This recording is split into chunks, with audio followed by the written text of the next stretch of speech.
Bismillahirrahmanirrahim. Saya mengajak diri saya sendiri dan kepada kita sekalian agar senantiasa bersyukur kehadirat Allah Subhanahu wa ta'ala, terutama bersyukur atas nikmat iman dan Islam, serta bersyukur atas istiqomah yang diberikan oleh Allah Subhanahu wa ta'ala kepada kita. Sebab tanpa satu konsistensi, suatu ketetapan hati yang kuat untuk tetap berada di jalur al-haq ini, di atas kebenaran ini, maka tidak mungkin kita akan bisa selamat dalam kehidupan ini. Syed Qutb mengatakan tidak mungkin orang beriman akan bersama-sama saling bahu-membahu dengan orang Yahudi dan Nasrani untuk membangun tatanan kehidupan, untuk membangun satu peradaban bersama dengan orang-orang kafir. Itu nggak mungkin, karena peradaban yang dicontohkan oleh Rasulullah Sallallahu Alaihi Wasallam, peradaban Islam itu bersumber pada tauhid. Tidak ada percampuran sedikit pun peradaban Islam itu tercampur dengan kesyirikan, tidak mungkin. Rasul bersabda, la tatabi'unna sununa, pasti kalian akan mengikuti sunnahnya man qablakum, orang-orang sebelum kalian. Sebelum Rasulullah diutus, sunnahnya ini sudah ada. Sunnahnya siapa? Di akhir pertanyaan itu dijelaskan oleh Rasulullah nanti. Mengikuti sunnah orang sebelum kalian. Ya. Sunnah itu cara hidup, ya, metode hidup, pandangan hidup. Menggunakan pandangan metode cara hidupnya orang kafir. Ya. Shibron bi shibron, wa dhira'an bi dhira'in. Ya. Sehasta demi sehasta, sedepa demi sedepa, sehasta demi sehasta. Lambat atau cepat kalian akan mengikuti mereka, kata Rasulullah.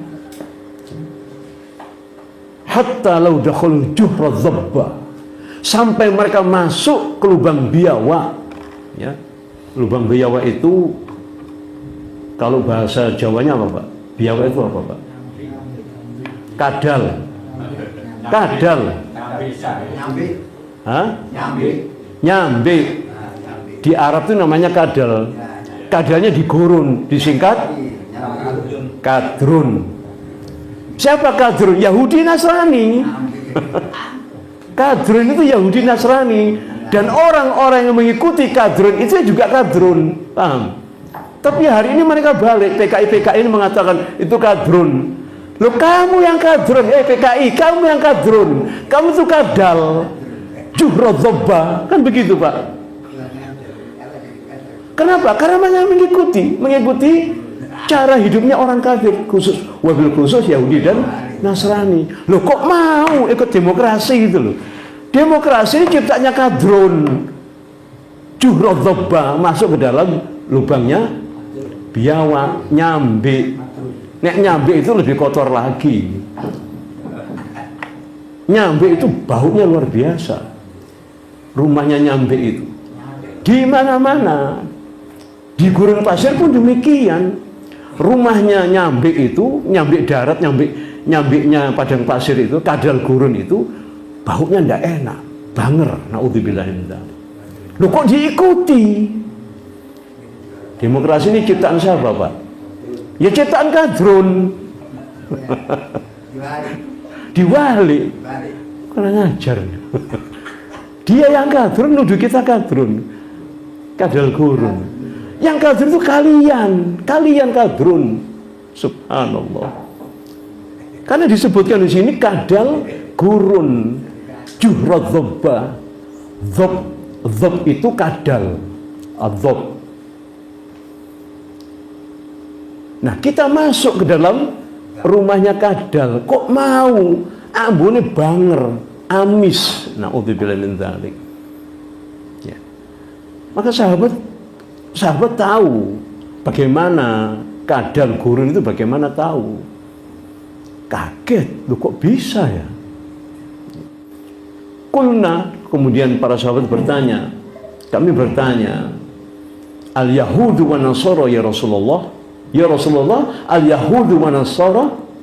Qala sallallahu alaihi wasallam, faman.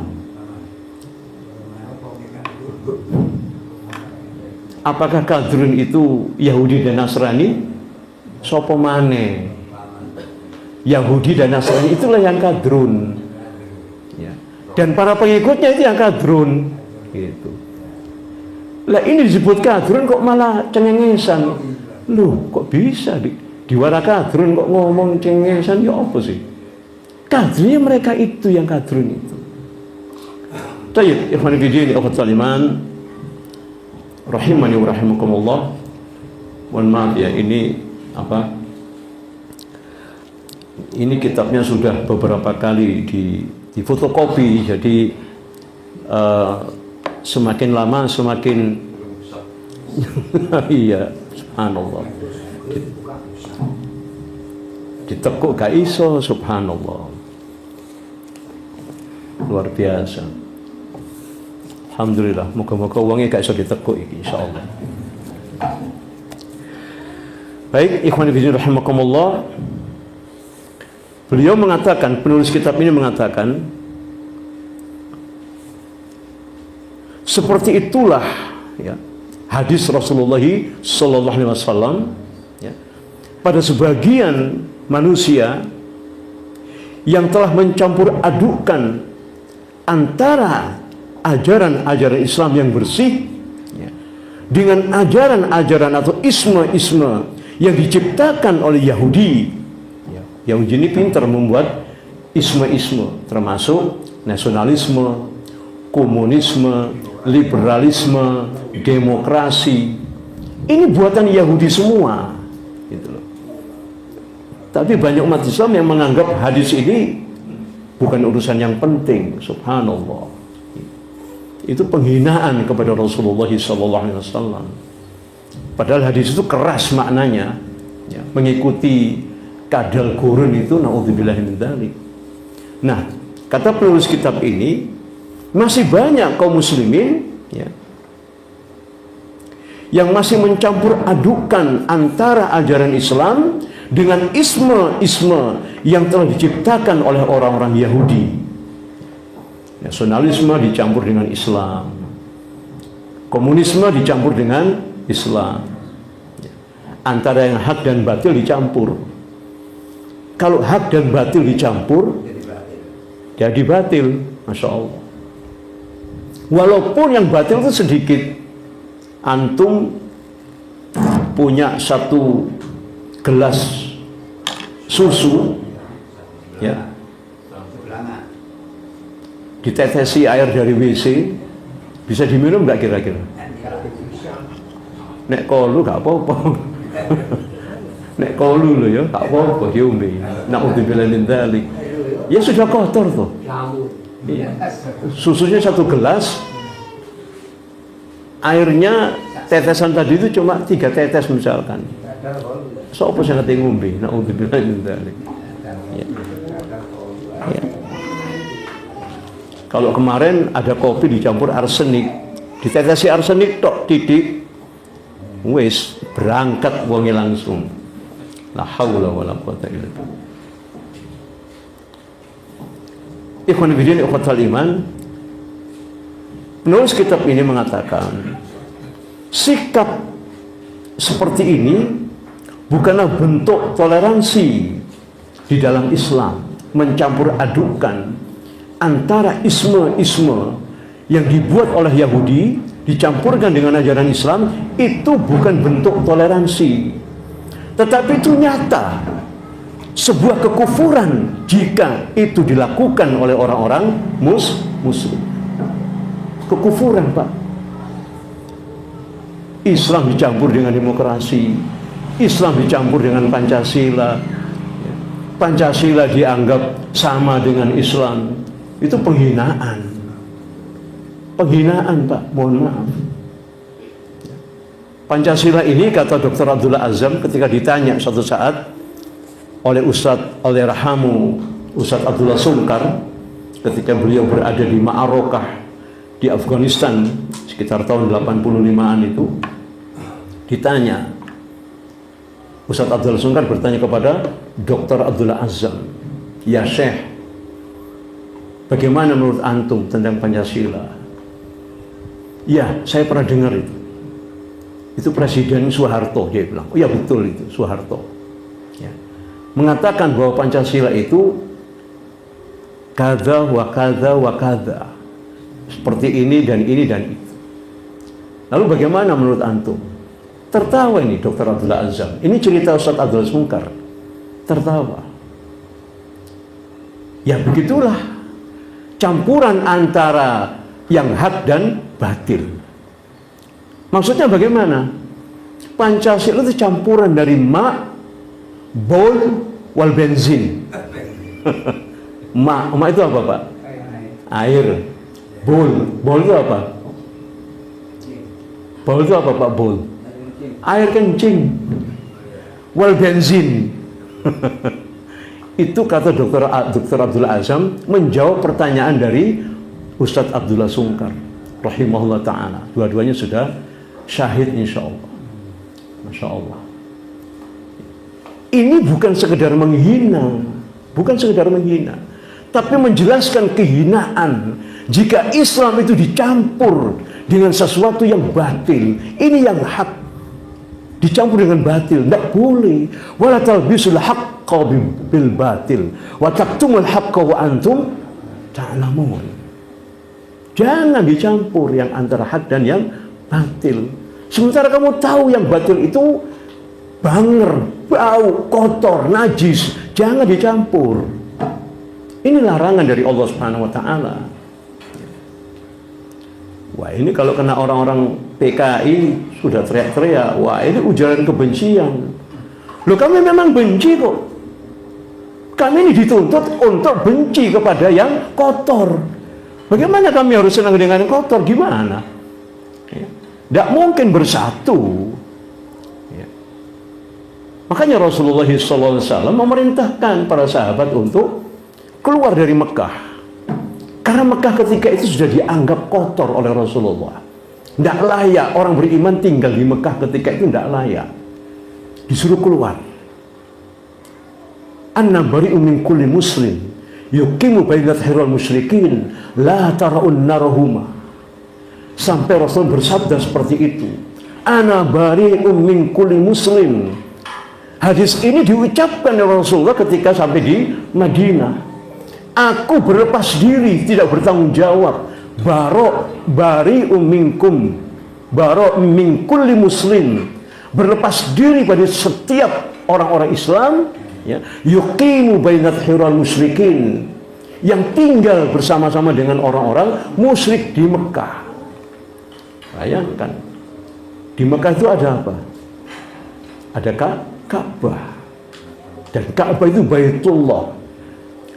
Diperintahkan oleh Allah Subhanahu wa taala untuk hijrah. Bayangkan, meninggalkan Ka'bah, meninggalkan Baitullah. Baitullah ditinggalkan oleh Rasulullah. Tanah airnya ditinggalkan oleh Rasulullah, yaitu Mekah. Ditinggalkan oleh Rasulullah karena perintah. Kenapa? Tidak layak orang beriman saat itu tinggal di Mekah, kecuali ketika pada tahun ke-9 Hijriah Allah perintahkan untuk kembali. Untuk apa? Untuk difutuhkan Mekah itu, untuk dibebaskan, dibuka Mekah itu dengan Islam. Jadi ikhwan fillah ukhtal iman, Rasul bersabda, ana bari'u min kulli muslim yuqimu bait haral musyrikin. Aku berlepas diri pada setiap orang-orang Islam yang tinggal bersama-sama dengan orang-orang musyrik. Maknanya apa? Maknanya Rasulullah belum memberikan putusan bahwa orang yang tinggal di negeri musyrik itu sudah murtad, sudah kafir. Belum. Paham Pak ya? Ini kalau kita bicara urutan hukumnya nanti ini. Ya. Sampai kapan? Sampai ada perintah dari Rasulullah, perintah dari Allah Subhanahu wa Ta'ala kepada Rasulullah, dan perintah diteruskan kepada para sahabat. Beliau bersabda, amurukum bi khams wa amurni bihinna. Aku diperintahkan oleh Allah, aku perintahkan kalian atas 5 perkara ini. Yang 5 perkara ini, ya, amuri bihinna, diperintahkan oleh Allah kepadaku, yaitu al-jama'ah, as-sam'u, wa ta'atan, wal hijrah, wal jihad fi sabilillah. Maka berhijrahlah orang-orang ini. Dari hadis yang tadi itu, mereka tidak dianggap musyrik, tidak dianggap kafir oleh Rasulullah. Karena Rasul mengatakan, ana bari'um min kulli muslim. Ya, perhatikan, aku berlepas diri dari setiap orang Islam yang tinggal di negeri musyrik. Jadi orang yang tinggal hari ini di Indonesia belum tentu kafir dia. Tidak semuanya kafir. Ya. Jadi tolong jangan dipelintir ini. Wah, jadi sangkanya, wah itu Zulkarnain itu mengkafirkan orang-orang Islam Indonesia. Oh goblok, nggak ngerti dalil dia. Ya. Dalilnya memang begitu, belum kafir. Kapan kafirnya? Nanti ada keterangannya. Kapan kafirnya itu? Nggak mau hijrah, ada konsekuensinya. Ada 3 konsekuensi yang diberlakukan oleh Rasulullah kepada orang-orang yang tidak mau berhijrah atau tidak bisa berhijrah. Konsekuensinya apa? Ya. Jika dia sakit, dia berobat. Kalau dia sakit, dia harus berobat di negeri kafir itu, silakan dia berobat. Ya. Kemudian dia mengilmui ilmu-ilmu yang berkaitan dengan jihad fi sabilillah, atau ilmu-ilmu yang berkaitan dengan bisa menegakkan Islam. Ya. Yang ketiga, ya, dia berdakwah dan berjihad di jalan Allah. Kalau 3 ini bisa dilakukan, ya, dia tidak terkena wajib untuk berhijrah. Ya. Tidak sakit, hijrah. Sehat, hijrah. Atau tidak belajar tentang ilmu jihad, misalkan tentang ilmu perang misalkan, hijrah keluar. Tidak berdakwah dan berjihad di negeri itu, keluar. Tapi kalau bisa berdakwah dan berjihad, silakan tinggal di negeri musyrik itu. Baik, sampai sini ada pertanyaan, mungkin ada yang masih belum jelas, mungkin. Monggo. Ya. Kalau belum, saya lanjutkan ayatnya. Ya. Kenapa demikian? Kenapa harus berhijrah? Karena dikhawatirkan tidak berhijrah itu akan menyebabkan seseorang itu menjadi kufur, menjadi murtad. Nah, kok bisa? Ya, ketika tahun kedua setelah hijrah, ya, tahun kedua hijriah itu terjadi perang Badar. Melawan siapa? Melawan anaknya, melawan bapaknya, melawan saudaranya, ya. Melawan tetangganya. Subhanallah. Ini fakta, Pak, fakta sejarah, fakta sirah, fakta sejarah perjalanan Nabi SAW seperti itu. Dan apa yang terjadi kemudian? Ya, ketika pasukan ini saling terlihat, ya, saling melihat, ya, di dalam surah Al-Anfal ayat 48 itu, bayangkan, tidak main-main, Pak. Iblis yang diminta oleh mereka tidak minta iblis untuk turun, tidak. Tapi mereka minta supaya arwah-arwah nenek moyang mereka, panglima-panglima perang nenek moyang orang-orang kafir Quraisy itu bisa datang merasuki salah satu pasukan atau panglima perang yang ada di dalam pasukan orang-orang kafir Quraisy itu. Tapi tidak tanggung-tanggung Allah kirimkan iblis laknatullah alaih. Dikirimkan oleh Allah Subhanahu wa taala. Iblis datang malam itu. Karena ketika malam itu mereka sudah berada di Badar. ya, di padang Badar itu, di wilayah namanya Badar. Badar itu suatu wilayah seperti padang pasir begitu, seperti lapangan yang luas. Mereka mengadakan ritual menyembah berhala, memanggil-manggil arwah nenek-nenek moyang mereka, kakek-kakek mereka yang memiliki kekuatan spiritual katanya. Persis orang-orang musyrik di sini, manggil-manggil arwah, subhanallah. Apa jenenge Pak? Jaya Langkung ya. Iya. Bahkan lebih hebat dari itu. Naudzubillah min dzalik. Tidak tanggung-tanggung Allah kirimkan iblis. Datang iblis dengan kuda hitam, berbaju hitam, semuanya serba hitam. Kemudian iblis berkata, wa idh zainahum syaitanu a'maluhum qala la ghaliba lakumul yawma minan nas wa inni jarrul lakum. Iblis mengatakan ketika Allah berfirman wa idh zayyana lahum syaitanu a'malahum, dan ingat yang diingatkan siapa ini? Semua manusia, termasuk kita, wabil khusus orang-orang yang musyrik. Dan ingatlah ketika syaitan ya, menjadikan indah apa yang mereka perbuat, a'malahum. Apa yang indah dalam pandangan orang ini? Yaitu menyembah berhala, memanggil-manggil arwah. Jadi memanggil arwah, kemudian memanggil dukun untuk nolak hujan, apa namanya Pak? Pawang, ya. Itu dianggap sesuatu yang amalan yang indah dalam pandangan orang-orang musyrik ini. Jadi kalau ada orang sholat percaya sama pawang, ya, walaupun dia presiden misalkan Presiden Putin misalkan, manggil arwah gitu ya. Karena banyak presiden di dunia ini, juga ada taksi Pak ya. Ya. Manggil-manggil arwah, percaya kepada arwah-arwah, percaya kepada pawang-pawang tadi itu, ya. Itu pekerjaan orang musyrik. Lah kok dilakukan oleh orang-orang Islam yang katanya sholat, haji, bahkan masuk Ka'bah, bahkan lalu dipanggil ulil amri lagi, subhanallah. Ulil amri percaya sama pawang, ulil amri cap opo? Iku ulil amri kadrun. Ulil amri kok percaya sama pawang ki piye? Ini yang goblok, yang ngasih status ulil amri, atau ulil amrinya memang bodoh? Tapi memang begitu togut, dia rela untuk disembah. Itu karakter togut. Togut itu rela disembah, bahkan senang disembah. Itu togut. Yang goblok ya LC yang dari Saudi itu. Karena kebanyakan mereka yang memberikan stempel ini ulil amri. Ulil amri kok percaya pada pawang, itu piye itu? Nggak masuk akal. Nah begitu pula orang-orang musyrik ketika itu memanggil arwah-arwah nenek moyang. Datang iblis mengatakan, wa ini jarul lakum, aku yang akan menjadi pelindung kalian, aku akan memimpin pasukan kalian. Falamma tara al-fi'atani naqasa an aqibai, kata Allah. Maka ketika kedua pasukan ini saling melihat, ya, tara al-fi'atani, ya, melihat kedua pasukan ini saling melihat, ya, naqasa an aqibai.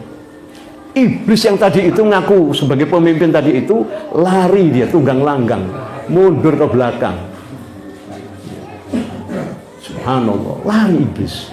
Begitu dia lari, dipegang tangannya oleh Abu Jahal dan salah satu orang pemuda Quraisy. Pegang.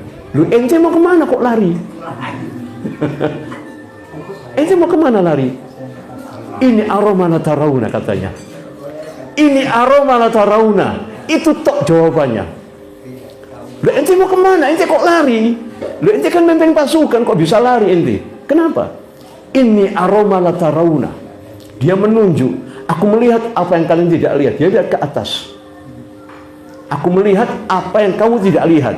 Ini aroma la tarawna. Ini aroma la tarawna. Aku melihat apa yang kalian tidak lihat. Apa yang kamu lihat? Apa katanya? Wa ini akhafullah. Itu jawaban terakhirnya. Sungguh aku takut kepada Allah Subhanahu wa Ta'ala. Jadi ikhwatul iman, jangan nanggung-nanggung. Kalau yakin bahwa Islam itu benar, Allah benar, itu jangan tanggung-tanggung. Langsung pegang 100%. Allahus Samad, lam yalid walam yulad. Selesai. Iblis yang Melayu kok. Apa mani kafir-kafir tauhid ini, ya Allah. Insya Allah digetarkan hatinya oleh Allah. Bukan kita yang menggetarkan hati mereka, Allah yang menggetarkan. Ya. Karena kata Rasulullah, Inna Allah ma'ana. Ketika Abu Bakar As-Siddiq ketakutan di dalam gua, bagaimana mereka tahu kita dalam gua? Apa kata Rasulullah? Inna Allah ma'ana. Sungguh Allah bersama kita, Abu Bakar. Wis tenango, tenango. Allah kirimkan mutmain, rasa tenang itu. Walladzi anzala sakinata fi qulubil mu'minin liyasdadu imanan ma'a imanihim. Walillahi junudus samawati wal ard. Subhanallah. Wa kana Allahu aliman hakiman. Allahumma arhamna bil Qur'an. Allah berfirman, walladzi anzala sakinah fi qulubil mu'minin. Dialah Allah yang akan mendatangkan ketenangan ke dalam hati orang-orang beriman. Qulubil mu'minin, tenang dia. Bagaimana utangku akeh iki apa? Tenango, tenango, gak suwe. Bagaimana? Mohon maaf ini, bojoku gak pertamane iki apa? Tenango wis ta. Diganti kan oleh Allah Ta'ala dengan yang lebih jamil insyaallah. Amin Allahumma amin. Diganti sama Allah Ta'ala. Bagaimana anak ini begini, seragamnya belum ada, bukunya bagaimana? Tenang, tenang. Ya. Dalam rangka apa tenang ini diberikan oleh Allah? Liyasdadu imanan ma'a imanihim. Supaya Allah menambah iman yang sudah ada pada diri kalian. Jadi kalau sudah tenang dengan persoalan-persoalan hidup ini, tenang dulu, tenang sih. Pemilu aja ada minggu tenang kok, ya toh. Supaya apa? Supaya pemilunya berhasil, kan begitu. Ini nyontoh Al-Quran ini, pemilu ini. Yang penting tenang dulu, ya. Bukan tenang saja. Ditempelin pipi kiri, tenang saja. Ya kaplokan pipi kanan yang ngono lho. Ditempelin kok tenang saja, tidak boleh. Ya. Al-Islamu ya'lu wala yu'la alaih. Ya. Jadi ikhwatul iman, ini lari ini iblis ini. Lari dia ke belakang. Ditangkap, kenapa kamu lari? Ini aroma la tarawna, aku sungguh melihat apa yang kamu tidak lihat. Loh, ada apa? Ada apa? Dia mengatakan ini akhafullah. Ini akhafullah. 3 kali dia mengatakan ini akhafullah. Ucapan ini kepada siapa? Bukan kepada Abu Jahal dan pemuda yang menangkap dia, tidak. Kepada malaikat Jibril yang memimpin pasukan ketika perang Badar. Itu turun malaikat Jibril, diperintah oleh Allah Subhanahu wa Ta'ala. 1000 malaikat diperintah oleh Allah, dipimpin oleh malaikat Jibril. Jibril sudah siap dengan pedangnya, ya, untuk memenggal iblis ini. Dan iblis lari ke belakang. Dan apa yang terjadi? Orang-orang yang sudah syahadat dan sudah sholat di Mekah tapi tidak mau berhijrah dibunuh oleh malaikat. Innalladzina tawaffahumul malaika dzalimi anfusihim qalu fima kuntum qalu kunna mustad'afina fil ard qalu alam takun ardullahi wasi'ah fatuhajiru fiha ulaika ma'wahum jahannam wa sa'at masira. Ketika perang Badar itu berlangsung, orang-orang Islam yang dikatakan tadi itu bahwa mereka masih muslim, ya, tapi tidak mau berhijrah. Nah, karena mereka tidak mau berhijrah dari institusi Polri dan institusi TNI, tidak mau keluar, hati-hati. Ini ancaman ini. Kenapa? Karena sangat rawan. Antum yang sudah sholat, sudah syahadat, lalu diperintahkan oleh atasan kalian yang kafir, ini kan berbahaya ini. Betul enggak? Loh, ini membongkar aib. Oh, bukan membongkar aib, ini ngaji. Ngaji itu ada dasar ilmunya. Ini ilmunya. Bahayanya orang-orang muslim bergabung dengan orang-orang kafir di dalam satu institusi yang tidak sama sekali berdasarkan syariat Islam.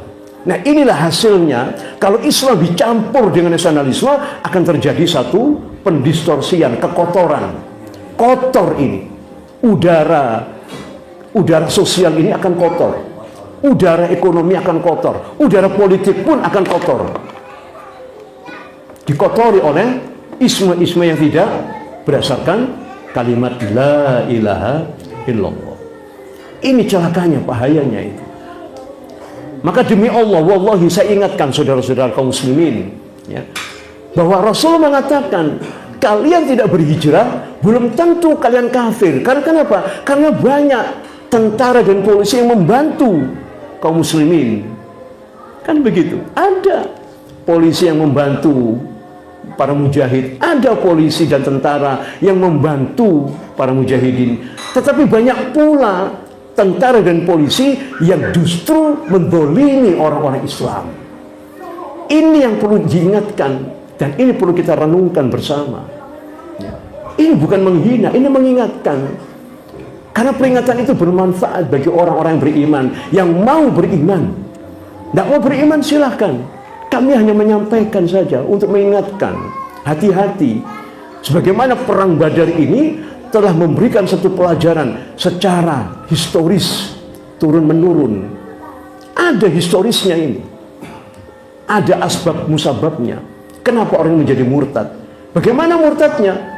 Karena tidak mau berhijrah sehingga dia dipaksa oleh orang-orang kafir Quraisy untuk menjadi pasukan terdepan dari orang-orang Quraisy. Subhanallah. Apa tidak rugi sholatnya? Apa tidak rugi hajinya? Apa tidak rugi semuanya, amal semuanya hilang semuanya? La in asyrakta la yahbatanna amaluka, kata Allah. Jika kamu Muhammad melakukan kesyirikan, la yahbatanna amaluka, maka akan hilang semua amalmu itu. Ini Rasulullah diingatkan oleh Allah Subhanahu wa taala. Ya. Rasul diancam oleh Allah Subhanahu wa taala dengan pasal ini, diancam dengan delik. Deliknya apa? La yahbatanna amaluka, akan hilang semua amalmu dan kamu akan mendapatkan kemurkaan di hadapan Allah Subhanahu wa taala. Loh, ini Rasulullah diingatkan. Nah, kita ini siapa? Siapa kita ini? Oh, saya jenderal. Apa jenderal tidak terikat dengan hukum Allah? Apakah kopral tidak terikat dengan hukum Allah? Loh, kok tendensius begitu ceramahnya? Ini bukan tendensius, ini menjelaskan bahayanya murtad itu. Sampai malaikat itu kemudian diperintahkan oleh Allah untuk memerangi orang-orang yang murtad, yang tidak mau berhijrah, dan kemudian membela atau berpihak kepada orang-orang kafir. Dengan cara apa dibunuhnya? Disabetkan pedang dari neraka. Subhanallah. Maka ketika mereka mati, para sahabat bertanya kepada Rasulullah, "Ya Rasulullah, ini bagaimana kok matinya seperti ini dia? Seperti ada sayatan pedang, tetapi keluar api dari tubuhnya. Seperti ada api, bekas goresan api. Kalau goresan pedang itu kan ada darahnya, Pak. Ini kering, ada apinya." Subhanallah. Apa kata Rasulullah? Dia telah dibunuh oleh pasukan Jibril dan malaikat yang lain dengan pedang yang dibawa dari neraka. Dari neraka pedang itu dibawa. Subhanallah. Ini bukan fiktif, bukan. Ini bukan cerita imajiner, tidak. Tapi ini fakta historis yang terjadi di dalam perjalanan sejarah Islam. Dan ini peradaban yang dibangun oleh Rasulullah SAW. Nah, bangunan peradaban yang sedang ada hari ini itu dibangun oleh orang-orang Yahudi. Untuk apa? Untuk mencampur adukkan antara yang hak Islam dengan isme-isme yang lain.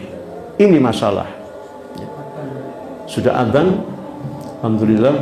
Insyaallah akan kita lanjutkan lagi. Mudah-mudahan kajian kita hari ini bermanfaat bagi kita sekalian dan bagi kami khususnya. Amin Allahumma.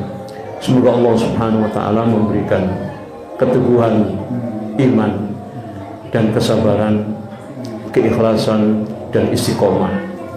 Dan semoga kita semua mendapatkan husnul khotimah. Amin Allahumma. A'udzu billahi minasyaitonir rajim. Bismillahirrahmanirrahim. Alhamdulillahi rabbil alamin hamdan yuwafi ni'amahu wa yukafi mazidah. Ya Rabbana lakal hamdu kama yanbaghi li jalali wajhikal karim wa 'azimi sultanik. Allahumma inna na'udzu bika min ilmin la yanfa' wa min qalbin la yakhsha wa min an-nafsi la tashba' wa min ad-da'wati la yustajabu laha. Allahumma arina al-haqqa haqqan warzuqna ittiba'ah wa arina al-batila batilan warzuqna ijtinabah. Rabbana ighfir lana dhunubana wa israfana fi amrina wa thabbit aqdamana wansurna 'ala al-qawmil kafirin. Allahumma inna na'udzu bika minal hammi wal hazan wa na'udzu bika minal 'ajzi wal kasal wa na'udzu bika minal jubni wal bukhl wa na'udzu bika min ghalabati ad-dayn wa qahri ar-rijal. Allahumma inna na'udzu bika minal kufri wal faqr. Allahumma inna na'udzu bika min adzabil qabr. La ilaha illa anta, la ilaha illa anta subhanaka inna kunna minadh dhalimin. La ilaha illa anta subhanaka inna kunna minadh dhalimin. La ilaha illa anta subhanaka inna kunna minadh dhalimin. Rabbana ighfir lana wa liwalidina warhamhuma kama rabbayana shighara. Rabbana ighfir lana wa li ikhwanina alladhina sabaquna bil iman wa la taj'al fi qulubina ghillan lil ladzina amanu rabbana innaka ra'ufur rahim. Rabbana hab lana min azwajina wa dhurriyyatina qurrata a'yunin waj'alna lil muttaqina imama. Allahumma ansuril muslimin wal muslimat wal mu'minin wal mu'minat fi kulli makan wa fi kulli zaman. Allahumma ansur ikhwanana al mujahidin fi daulah islamiyah. Allahumma ansur ikhwanana al mujahidin fi daulah islamiyah fi kulli makan wa fi kulli zaman. Allahumma alif baina qulubihim wa aslih dhata bainihim wansurhum 'ala al-qawmil kafirin. Allahumma dammir a'da'ika wa a'da'ad-din. Allahumma dammir a'da'ika wa a'da'ad-din. Allahumma dammirhum tadmira. Allahumma dammirhum tadmira. Allahumma dammirhum tadmira. Rabbana atina fid dunya hasanah wa fil akhirati hasanah wa qina adzaban nar. Subhana rabbika rabbil izzati amma yasifun wassalamun alal mursalin walhamdulillahi rabbil alamin. Subhanakallahumma wa bihamdika asyhadu an la ilaha illa anta astaghfiruka wa atubu ilaik. Wabillahi taufiq wal hidayah. Wassalamu alaikum warahmatullahi wabarakatuh.